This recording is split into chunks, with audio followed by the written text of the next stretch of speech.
presents a chance for the brave to bring about an age of reckoning. I come to the Dwarf High King as a herald of such times, and so I find myself at the King's right hand.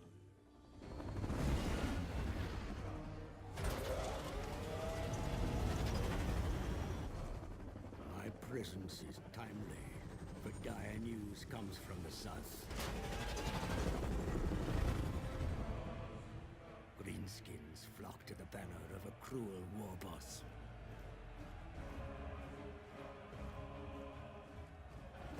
Now, my liege, Thorgrim Grudgebearer, leads a mighty throng from Karazakarak, smashing aside any foes that block our path.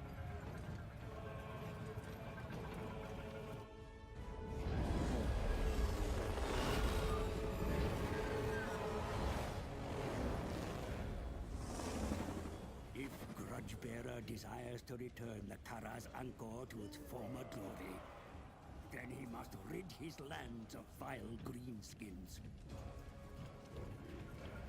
Those gathering within the shadows of Everpeak are a good start.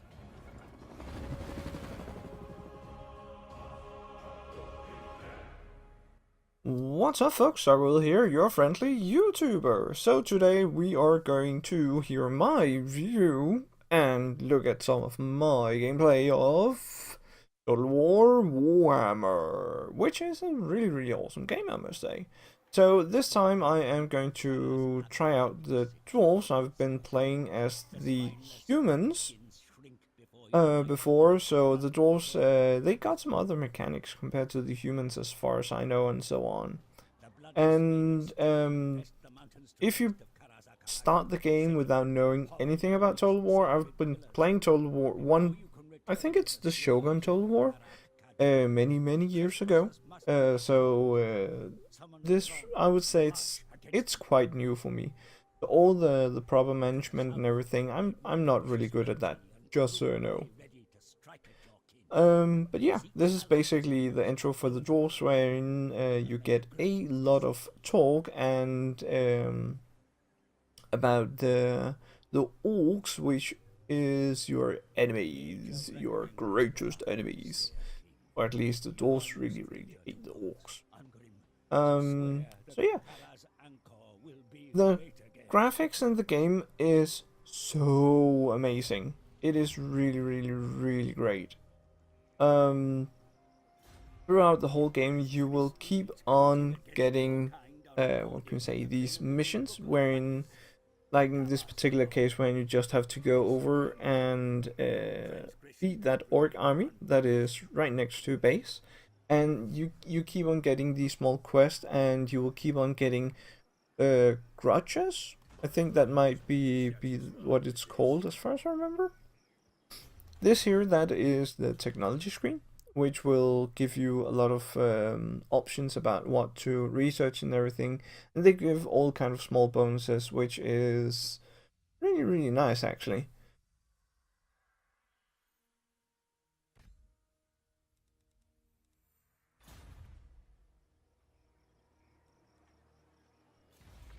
So as you can see, the grudges, that was what it was called,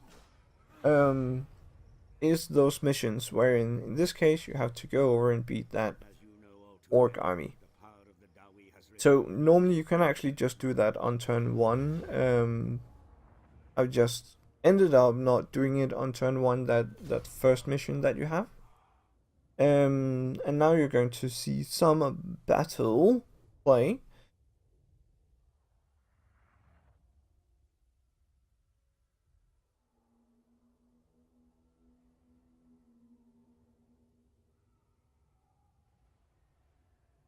And as you can see, my PC is not loading too fast, unfortunately, because I've just turned up all the graphics to as high as it can, as far as I remember.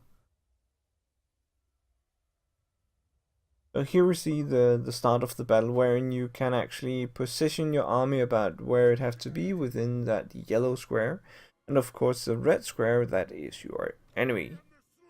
So what I've just ended up doing, which is probably not the best thing to do, is basically to group everything together. So I will just take all the ranged units in one grouping, and all the miners in this case in another grouping, and all the, what can we say, proper fighting units or melee units in another grouping as well. So basically what you do is that you set it up as you want it to. In some battles it might be a good thing to either go out on the side or spread it a little out or something like that. I'm not the, like I said, greatest player in this because I'm still new. Therein I'm not the greatest tactician as well. So I'm basically just, most armies I'm just facing off straight off as best as I can. As far as I can, I will always try and get the ranged unit in so that they can whittle down the enemy army a bit. And as you can see, I'm just struggling a bit with placing out the groups itself, because if you drag one way, they will face one way, and if you drag the other way, they will face the other way. What you could also see, those lines that goes out, that is the ranged unit and how far they actually can shoot. And all ranged units also have a specific amount of ammo, so they cannot shoot forever. So that's also something that you have to keep in mind. That's definitely something that I found out in, I think it was this battle wherein I ended up not having enough ammo for my gunners. Because I don't know why, but the enemy army didn't really want to attack straight off. But of course they will end up attacking.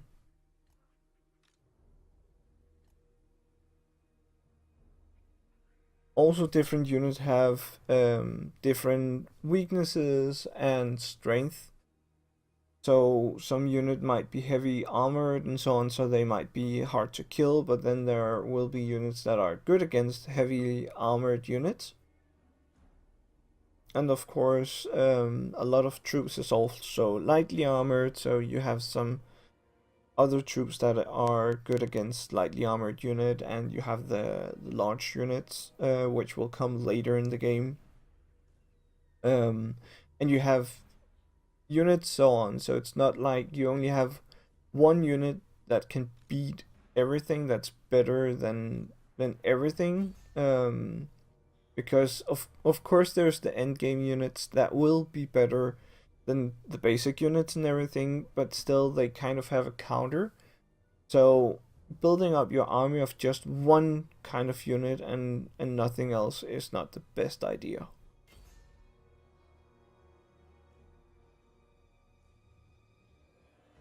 As you can see there, the enemy groups of archers is running back and forth, and that's basically because the red bar, that's the health bar, and the white bar, that is the morale. So when the morale goes low enough, the unit will flee, and in the long run they will basically just run completely out of the battle. They won't be able to join anymore. But that's usually how it works. And then most of the time you will have to either get all the enemy units fleeing, then you win, or you'll just have to annihilate them. Of course, always destroying all the troops in a unit is a good thing. So, ranged units can shoot into melee. I'm just not good at micromanaging all of that. And as far as you can see now, my ranged unit is not shooting because they don't have any more ammo. There we go. Nice and easy victory. And as you can see, the graphics are just so nice. And as you can see here, you can see some losses and how many troops got deployed and so on. And whenever you win a battle, you actually get the choice of either execute the captives or release them. So on, they give different kind of bonuses, which is always something that you can think about, because if you execute the captives, you will gain, I think it's morale. But if you release them, you will gain money instead. And in some cases, the money might be better. If you're having those troubles, of course. And as you can see now, I've just got another mission, and my hero just leveled up, so I can actually select something. Wherein there's the full armor, the inspiring presence, and the root marcher, and there's different things under all the difference, which gives different bonuses. Wherein full plate armor is usually all the armor and damage and everything. The inspiring is usually morale, and something that gives to your surrounding troops. And the root marcher is also that kind of gives something to your surrounding troops from time to time, but it's mostly something that works on the lands you're on. Like, you can march faster, the corruption will be lower, and so on. This is the equipment screen for the hero, wherein you can have an armor, weapon, talisman, and enhanced item in this case. And you can also get banners that you can give to troops. And you also get different people that gives you different bonuses, wherein you can either choose to have like 6 people, or 3 people, 3 banners, or all that kind of different things. With dwarves, it's not banners, that's with humans. So with dwarves, it's runes, as far as I can remember. So you can give these runes to different troops, which gives them different kinds of buffs that can help them in battle.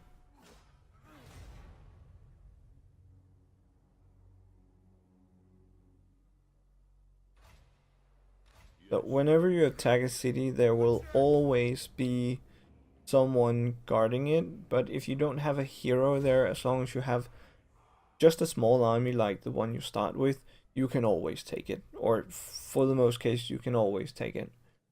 I haven't tried taking a city with walls with only the normal guard troops, but I will believe it will be a little more difficult because it will take time to build the battering rams and all the different war machines that you need to actually enter their stronghold. But other than that, it would probably still be really easy to take. So with most cities, if you know that the enemy is close and everything, just keep some heroes close there with an army so that it can actually be a threat. But the one thing that kind of have bothered me is that with heroes on the map, it is that they kind of have a small ring around them, and as long as other heroes are within that ring, then when you attack them, they will all defend together. If and of course the other way around, if your enemy attack, then your groups will or your heroes will defend all together. But it doesn't really work like that with cities, not as far as I've seen. Because with cities, it's the city itself that gets attacked, and it doesn't really get help from any heroes that's around it. Or maybe I've just placed my heroes the wrong way. So what you could see in the start of this battle was just that I would try to make a flank, but the AI sent troops out to intercept that flanking. And since it was just normal miners, dwarves, they are pretty sturdy in battle. But the miners themselves are not the best ones in battles.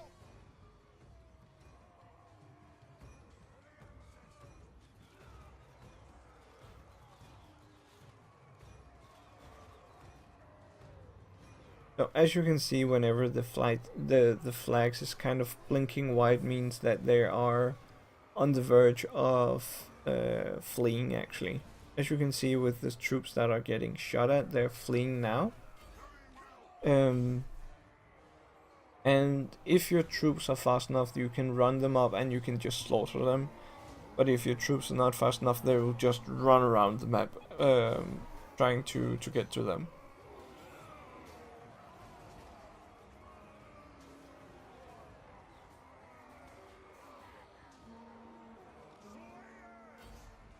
as you can see, that small defense, of course, it made a small impact, killing units and everything, but it was not really a battle that you can lose, except if you do something really, really, really stupid, I would say. So whenever you take a city, you get a few options, wherein you can either take the city itself, you can raise the city and then take it to get more money out of it, or you can just raid it, or so it's called occupy, loot and occupy, sack and raise. So sacking it just means that you steal gold. Occupy it, of course, occupy it. Sack and occupy just means that you steal gold, but you still occupy, but it just makes the people really, really, really unhappy. And the raise one is just demolishing it. If you raise a city and someone wants to take it, they can take it, but they have to build it up from the start again. So that's a long and an expensive process. So as you can see down there, it's the 3 cities that you need in one province, I think it's called, to actually be able to kind of get a bonus where you can choose a few different things that the province can get. Like you can get a larger income, you can get more growth and so on. The thing is, also with all the buildings and everything, is that they can be built up to a certain level, and to reach that certain level, the city, what can we say, level needs to be built up to a certain level as well. And the main city in a province can be built up, I think it was to level 5 or level 6, but the small towns can only be built up to a level 3, as far as I remember. And with army racing, for the ones who don't know about this game, is that you can either stand where you are and then reinforce your army, but then you cannot move. You can also move your hero and then afterwards reinforce your army. It doesn't take anything extra, it just makes it so your hero can actually move before you raise that army. As you can see, I'm doing quite a lot of stupid things. Basically just that with the city that I just occupied, because he could enter it from where he was because I left it. Then he just took it right away. And what you can do if you don't want to take every single battle, let's say by hand, is that you can just auto battle. I wouldn't suggest to do that all the time, because if you take every battle yourself, you can probably with strategy win by a bigger margin compared to just making it auto battle. Because with auto battle you always kind of lose troops. It's not the best thing, but if it's a huge margin that you will win by no matter what, you can do it if you really want to. I definitely do it from time to time. So I don't have to instruct every battle when it's like only 4 troops you're fighting against. That is so minimal that you kind of just goes over and just blow on them and they just die. So just like this one, it's just that small army. I've showed you once with that small army that they can of course inflict a few losses. I lost more than what I should have because I were not playing it well enough. But it's definitely something you can do, or you can also just avoid the auto battle if you want to. So what you can see now is the commandments. That's the proper name for it that you can give in your region whenever you've taken all the cities that is in that region. So I'm just quickly hovering over some of the things that you can get out of it.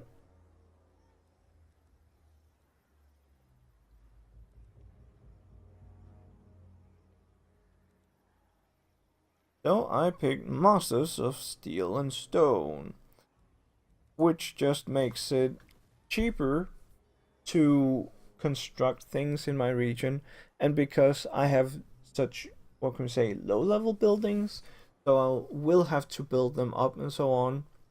That's why I'm selecting that one, so I don't have to use as much money on it. It's only a minus 10%, but still, it can be quite a lot in the long run.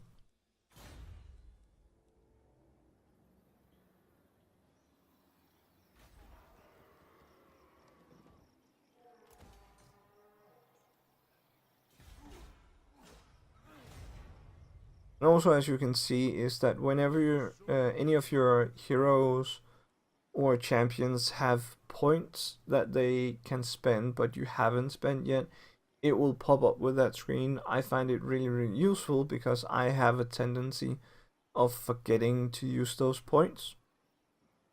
So I find it really helpful to be able to be reminded of that every time that I forget it.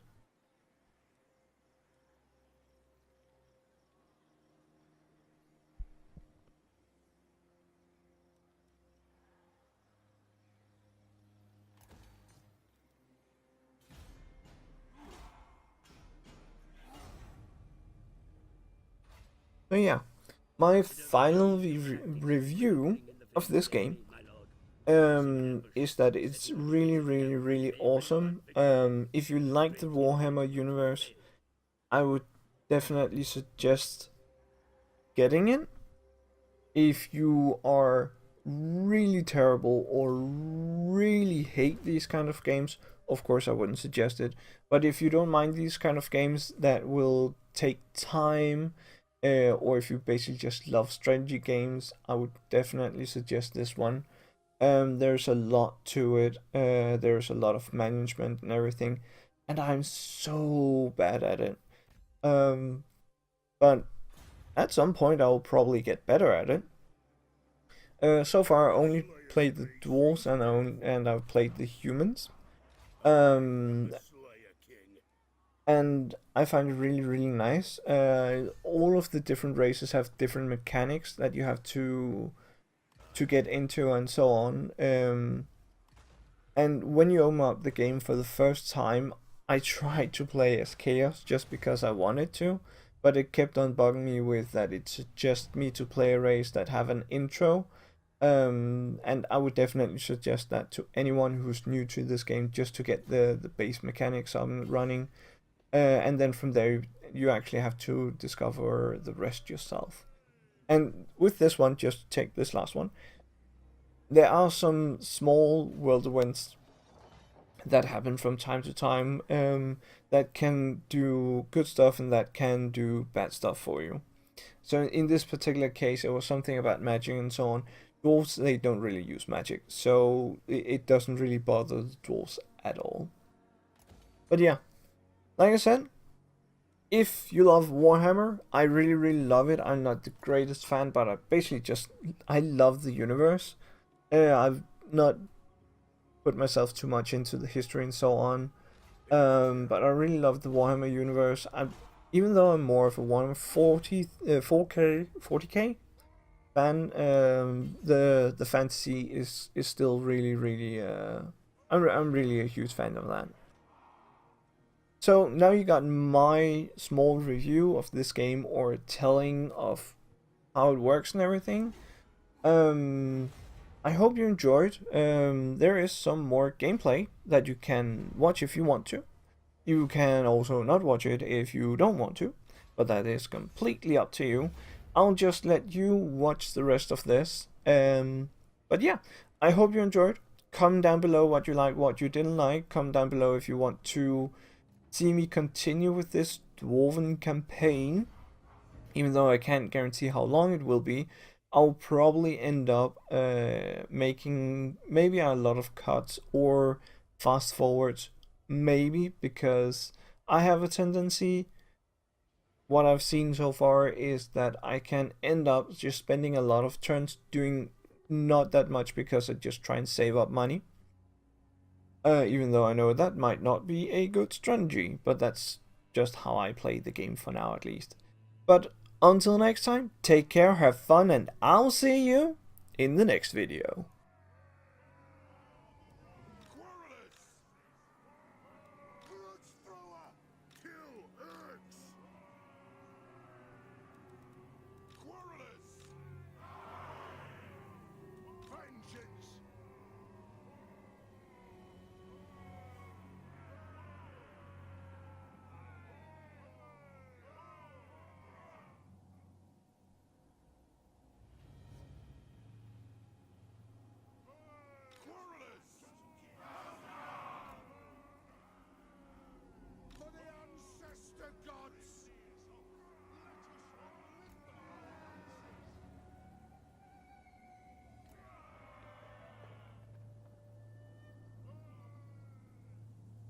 For the ancestors!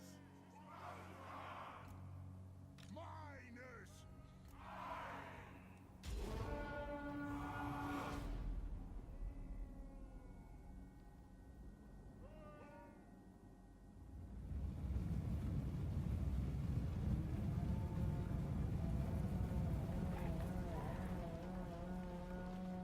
By Grundy!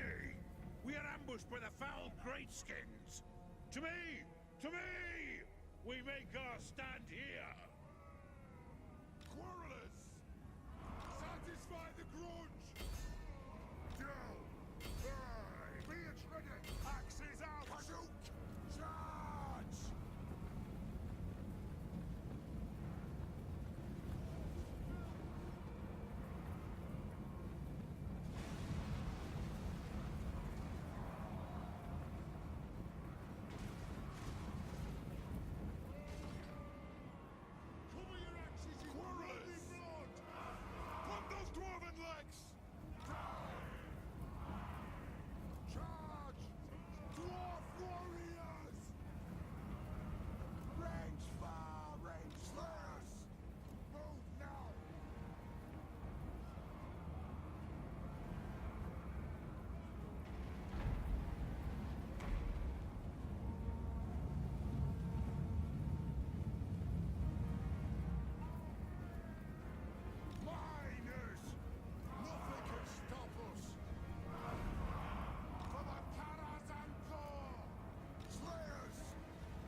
Valea's will binds me to you.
I grow restless. The Slayer in me seeks death. My command is attack!